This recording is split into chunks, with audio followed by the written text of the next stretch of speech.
महाराष्ट्र दिनाच्या निमित्ताने मुख्यमंत्री देवेंद्र फडणवीस आणि विरोधातले सगळे नेते जयंत पाटील यांच्यासह या सगळ्यांचे कान पिरगाळलेले आहेत माजी मुख्य सचिवांनी.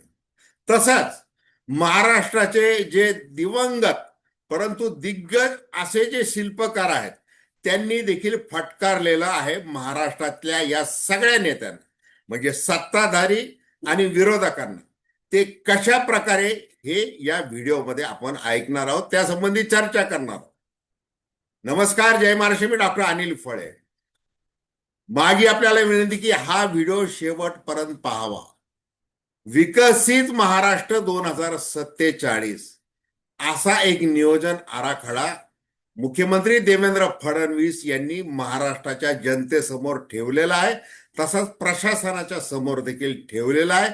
आणि जवळपास 11 लाख लोकांच्या प्रतिक्रिया ऐकून तो आराखडा तयार केलेला आहे.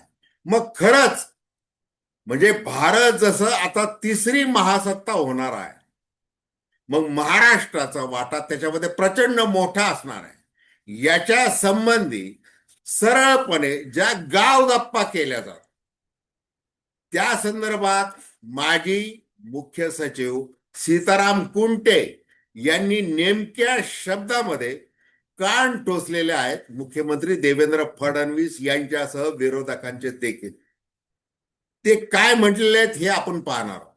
तत्पूर्वी एस.एम. जोशी यांच्यापासून ते भारतरत्न डॉक्टर बाबासाहेब आंबेडकर यांच्यापर्यंत त्यांच्या मनामध्ये या क्षणाला महाराष्ट्राचं जे चित्र आहे, कोणत्या भावना उफाळून आलेल्या आहेत आणि त्यांनी आपला संताप कशा प्रकारे व्यक्त केलेला आहे याच्या संबंधी अतिशय मार्मिक भाष्य करणारं एक व्यंगचित्र काल सकाळ दैनिकामध्ये प्रसिद्ध झालेलं आहे. आता त्या व्यंगचित्रामध्ये काय म्हटलेलं आहे बघा. एस.एम. जोशी विचारतात आहे, हे काय चाललंय महाराष्ट्रात? राजकारणाचा बाजार झाला. आचार्य आत्रे काय म्हणतात, समाजकारणही संपत चाललंय, सगळीकडे भ्रष्टाचार आहे. भारतरत्न डॉक्टर बाबासाहेब आंबेडकर म्हणतात आहे, कायद्याची चेष्टा चालू आहे. त्याच्यानंतर सेनापती बापट म्हणतात आहे, जातीय धार्मिक द्वेष पसरला आहे. त्यानंतर प्रबोधनकार ठाकरे म्हणत आहेत, पण कोणी प्रबोधन करत नाहीये. त्यानंतर शाहीर अमर शेख म्हणतात आहे, आवाज उठवत नाहीये. त्यानंतर अण्णाभाऊ साठे म्हणतात आहेत की योग्य दिशा दाखवत नाहीये. आणि मग हे सगळे हुतात्मे जे आहेत ते असा का झाला आपला महाराष्ट्र, असा प्रश्न विचारत आहेत.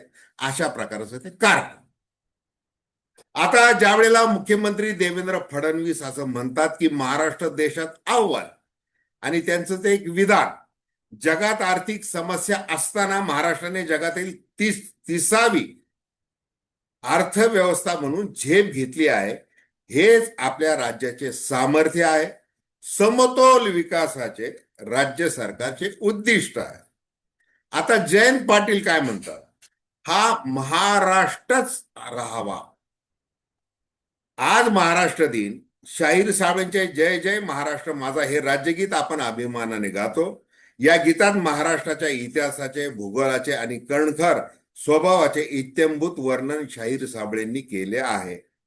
दारिद्र्याच्या उन्हात शिजला, निराळाच्या घामाने भिजला, देश गौरवासाठी झिजला, दिल्लीचेही तख्त राखितो महाराष्ट्र मला, असं जयंत पाटलांनी म्हटलं. आता सीताराम कुंटे यांनी पद्धतशीरपणे, म्हणजे ज्यांची अनेक दशके या प्रशासनामध्ये गेलेली आहे, प्रशासकीय नेतृत्व त्यांनी केलेलं आहे, व्हिजन डॉक्युमेंट तयार करणं, त्या संबंधी धोरण आखणे आणि राज्यकर्त्यांना जमेल तसं मार्गदर्शन करत राहणे, हे त्यांनी काम केलेलं आहे सीताराम कुंटे यांनी. आता ते माजी मुख्य सचिव आहे. आता ते निवृत्त झालेले, त्याच्यामुळे ते आता जाहीरपणे कान टोचायला, कान पिरगाळायला मोकळे आहेत. तर त्यांनी काय म्हटलेलं आहे बघा. त्यांनी जे म्हटलेलं आहे त्या एक एक मुद्द्याचा आपण परामर्श घेणार आहोत. त्यांचा जो लेख आहे हा प्रत्येकाने वाचला पाहिजे. आणि सकाळ दैनिकामध्ये काल तो प्रकाशित झालेला आहे, हे देखील आपल्याला आवर्जून सांगतो. आता बघा त्या लेखामधला एक एक पहिला उतार आपण वाचू. म्हणजे आपण हे जे काही शिल्पकारांनी जे काही आज त्यांचा आत्मा जो विचारत आहे ते व्यंगचित्रामध्ये जे प्रतिध्वनित झालेलं आहे ते त्या अनुषंगाने आणि मुख्यमंत्री देवेंद्र फडणवीस आणि विरोधी नेते, आता विरोधी पक्ष नेते असं नाही, तो दर्जा नाही जरा, पण विरोधातले नेते जयंत पाटील यांना समजेल, प्रबोधन करेल अशा पद्धतीने सीताराम कुंटे यांनी अनेक मुद्दे समोर ठेवलेले आहेत. आता त्यापैकी पहिला मुद्दा आपण वाचू. महाराष्ट्राचा देशाच्या सकल देशांतर्गत उत्पादनात 10-11% वाटा आहे, परंतु पुरवठा साखळ्यांच्या अनुषंगाने पाहिले तर केवळ मुंबई, पुणे, नाशिक या हा औद्योगिक त्रिकोण देशाच्या 40% जीडीपीवर प्रभाव टाकतो. तर देशातील 40% जीडीपीवर परिणाम होईल अशा पद्धतीने महाराष्ट्र सगळ्या देशाशी जोडला गेला आहे. या राज्याची ओळख देशातील पहिल्या क्रमांकाचे राज्य अशी राहिलेली आहे. मात्र मुख्यमंत्री आपल्या भाषणातून आता महाराष्ट्राची तुलना इतर राज्यांशी न करता जागतिक संदर्भात करता महाराष्ट्र जगातील 35व्या क्रमांकाची अर्थव्यवस्था असल्याचे सांगतात. म्हणजे त्यांनी 30वी म्हटलेलं आहे काल देवेंद्र फडणवीस यांनी. तसेच लवकरच जीडीपीच्या मोजणीत युएई आणि सिंगापूरला महाराष्ट्र मागे टाकेल असं देखील ते म्हणतात. आता मला वाटते की म्हणजे सीताराम कुंटे यांना वाटते की अन्य अर्थव्यवस्थांशी तुलना करायची असेलच तर महाराष्ट्र एवढा भूभाग आणि लोकसंख्या असलेल्या एखाद्या तुल्यबळ अर्थव्यवस्थेची तुलना करणे अधिक संयुक्त ठरेल. त्या अर्थाने पाहता महाराष्ट्राची जर्मनीशी तुलना अधिक समर्पक आहे. महाराष्ट्राचे भौगोलिक क्षेत्र 3,07,000 चौरस किलोमीटर आहे, तर जर्मनीचे 3,57,000 आहे. महाराष्ट्राची लोकसंख्या 12 कोटी आहे, तर जर्मनीची 8.5 कोटी आहे. जीडीपीच्या बाबतीत मात्र आज जर्मनी $5.43 ट्रिलियन आहे, जिथे महाराष्ट्र हा साधारण त्याच्या साधारण 1 म्हणजे $600 अब्ज इतकाच आहे. या अर्थाने विचार केला तर महाराष्ट्राला आर्थिक विकासात बरीच मजल गाठायची आहे. राज्य सरकारच्या नियोजन विभागाने 2047 करिता विकसित महाराष्ट्राचे एक आकर्षक विजन डॉक्युमेंट तयार केलेले आहे. 2047 मध्ये 5 ट्रिलियन जीडीपी गाठण्याचे उद्दिष्ट ठेवले आहे. सुमारे 11 लाख लोकांकडून प्रतिसाद घेऊन 16 आर्थिक क्षेत्रांना अग्रक्रम दिलेला आहे. प्रगतिशील, शाश्वत, सर्वसमावेशक सुशासन असे त्यातील घोषवाक्य आहे, ज्यात प्रादेशिक समतोल राखण्यात येईल असेही म्हटले. मात्र 2047 येता येता हा सगळाच निव्वळ एक जुमला होता अशी लोकभावना तयार होऊ द्यायची नसेल तर काही विषयांचा गांभीर्याने विचार सरकार आणि समाजाने केला पाहिजे. यातील सर्वात महत्वाची आहे ती धोरण शाश्वत असं त्यांनी म्हटलं. आता दुसरा मुद्दा होता शहरी निमशहरी भागांचे व्यवस्थापन आज काळजीचा विषय बनलेले आहे. प्रदूषण, अस्वच्छता, वाहतूक कोंडी, पायाभूत सुविधांचा दर्जा हे विषय शहरी लोकांच्या मनात घोळत आहेत. युरोप, अमेरिकेसारखे कर देऊन फर्स्ट वर्ल्ड टॅक्स, एखाद्या मागासलेल्या देशासारख्या सुविधा थर्ड वर्ल्ड फॅसिलिटी मिळतात याची खंत लोकांच्या मनात असल्याचे प्रकर्षाने जाणवते. त्यामुळे शहरांचे व्यवस्थापन आणि शासन तंत्र सुधारणे फार गरजेचे आहे. शाश्वत विकासाबाबत खूप बोलले जाते, परंतु अलीकडच्या काळामध्ये पर्यावरणाच्या बाबतीत अत्यंत सैल धोरण असल्याचे जाणवते.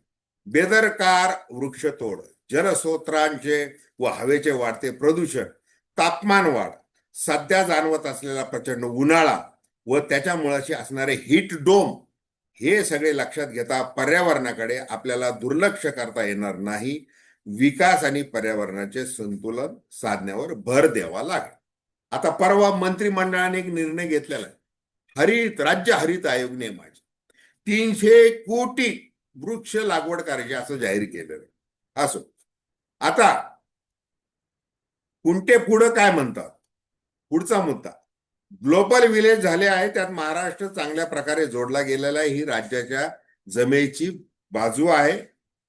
मात्र जगात कायद्याचे राज्य संपुष्टात येत चालले आहे आणि जिसकी लाठी उसकी भैस या म्हणीप्रमाणे बलाढ्य देशांचे वर्तन सुरू आहे. आज ना उद्या याची झळ आपल्या राज्याच्या दारापर्यंत येऊ शकते. विकासाचे मनसुबे रचताना या धोक्यांच्या बाबतीत सजगता असली पाहिजे.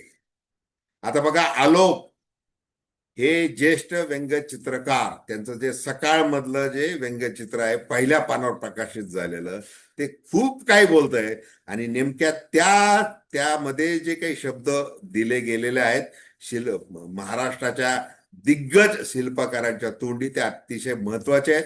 आणि सीताराम कुंटे नेमकं त्याच मुद्द्याविषयी बोट ठेवतात. हा निव्वळ असा हा योगायोग आहे की म्हणजे वस्तुस्थिती मांडण्यात आलेली आहे असं समजायला काय आपण हरकत.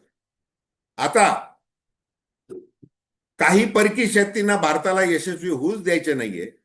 अलीकडच्या दिल्लीतील रायसिना डायलॉग मध्ये अमेरिकेचे उपविदेश सचिव क्रिस्टोफर लँडाऊ यांनी जाहीरपणे सांगितले की चीनच्या बाबतीत अमेरिकेकडून झालेली चूक, चायना मिस्टेक, ते भारताच्या बाबतीत होऊ देणार नाहीत. भारताला आपला स्पर्धक बनवू देणार नाहीत. अर्थशास्त्रज्ञ ज्याला मिडल इन्कम ट्रॅप म्हणतात, त्यात भारताला अडकवण्याचा जाणीवपूर्वक प्रयत्न असणार आहे हे त्यातून उघड होते.